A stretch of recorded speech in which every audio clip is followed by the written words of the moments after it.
춘자와 광수가 혼전순결인 이유 다들 아실 거라 봅니다. 선택이 아니라 강제로 되어버린 거라는 걸요. 이번 19기 대작의 냄새가 진동을 합니다. 오랜만에 다음화가 기대되는 것 같아요. 전체적으로 출연자들이 각자 개성이 있습니다. 제 기준 눈에 띄는 출연자는 여자는 정숙, 남자는 상철 이렇게 눈에 띕니다. 영자도 눈에 띄긴 하지만 정숙이 남자를 잘 꼬실 것 같은 느낌이라서 눈에 띕니다.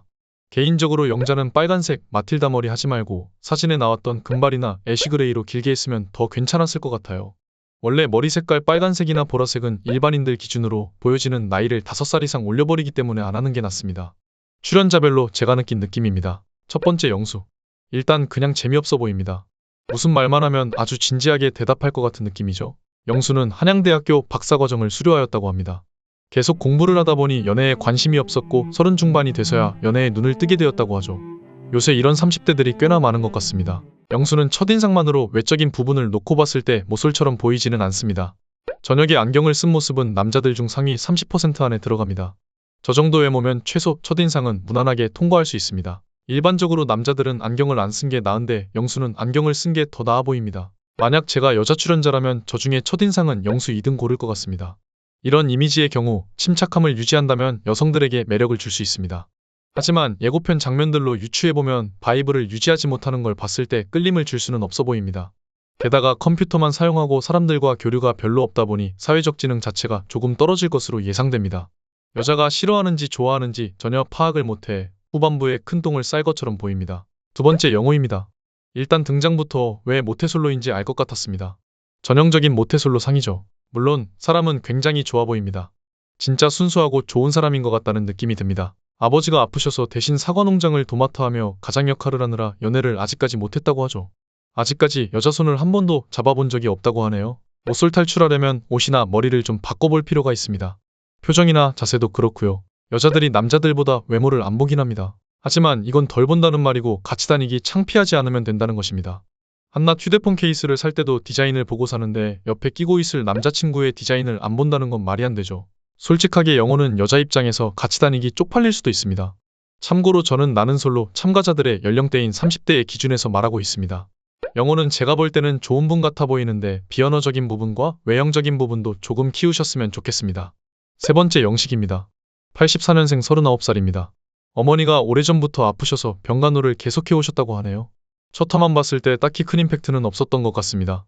그냥 무난한 캐릭터 같아요. 개인적인 생각으로는 첫인상이 그렇게 좋아 보이지는 않습니다. 그리고 패널들께서 동안이라 하셨는데 동안 절대 아닙니다. 네 번째 영철입니다. 시작부터 냄새가 납니다. 저만의 편협한 편견이겠지만 빌런 냄새가 휴대폰 밖으로 살짝 튀어나옵니다. 이건 당연히 제 개인적인 생각일 뿐 아닐 수도 있습니다. 이분은 연애 경험이 2번 있다고 하네요. 모태솔로는 아닙니다. 초반부만 놓고 봤을 때 비언어적인 부분은 다른 참가자들보다 그나마 나아 보입니다. 영철의 첫인상을 봤을 때 걸을 때마다 후욱후욱 소리낼 것 같습니다. 옷이나 머리 스타일도 아예 관리를 하지 않은 머리고요. 저는 모쏠 출연자들이 나올 때마다 이해가 안 되는 부분이 있습니다. 대체 왜 기초적인 화장이나 머리를 안 하고 오는지 도무지 이해가 안 됩니다. 여기서 말하는 기초적인 화장은 얼굴색에 맞는 파데, 컨실러, 립밤 정도입니다.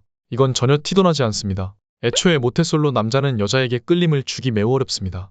그렇다면 기본적인 능력치들을 최대한으로 끌어올려야죠. 그래야 확률이 더 올라갈 테니까요. 머리를 하는 건 많아봐야 10만원 안팎이죠. 옷도 그냥 여자들이 골라주는 옷 20만원 안팎으로 입으면 됩니다. 여자들이 옷 골라서 보내주는 그런 쇼핑몰이 있습니다. 파데, 컨실러, 립밤 다 사봤자 많아야 10만원이죠. 그럼 아예 안 꾸미는 상태에서 40만원만으로 거의 환골탈태하는 겁니다.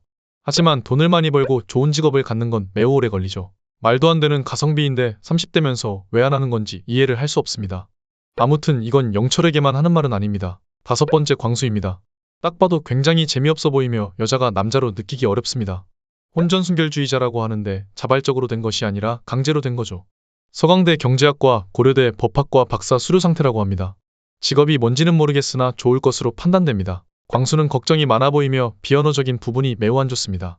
여자의 선택을 받기 위해서는 직업이나 금전적인 부분을 어필하는 것 말고는 조금 어려울 것 같습니다. 연애 횟수는 한 번이라고 하네요. 거의 빌어서 만났는데 일주일 만에 차였다고 합니다. 설마 이걸 본인 입으로 직접 여자 출연자들한테 얘기하는 건 아니겠죠? 자기소개 때 할 것 같기도 한데 안 하길 빕니다. 그리고 진짜 정장 좀 입고 나오지 말았으면 합니다.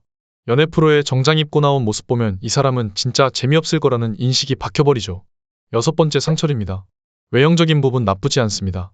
SG 워너비의 이석훈 닮았다고 하던데 살짝 느낌 있습니다. 소개팅을 많이 해봤다고 하는데 어플이 아니라 주변인들이 소개해준 거면 어느 정도 매력이 있다고 판단했으니 많이 소개를 받은 거겠죠. 모쏠남성 6인 사이에서는 여자들이 호감을 가질 만한 인물로 보입니다. 비언어적인 부분도 첫인상 선택 때 손 떠는 것 빼면 준수합니다. 하지만 손 떠는 것도 상대방이 상처를 어느 정도 위치로 판단한지에 따라 귀여워 보일 수도 있습니다. 밤에 다 같이 고기 먹을 때 상철의 모습을 보니 어느 정도 사회적 지능을 갖추고 있는 것 같습니다. 여자들 첫인상표를 꽤나 많이 받지 않을까 생각됩니다. 오늘 영상은 여기까지입니다. 다음은 여자들 첫인상 분석으로 찾아뵙겠습니다. 좋은 하루 보내세요.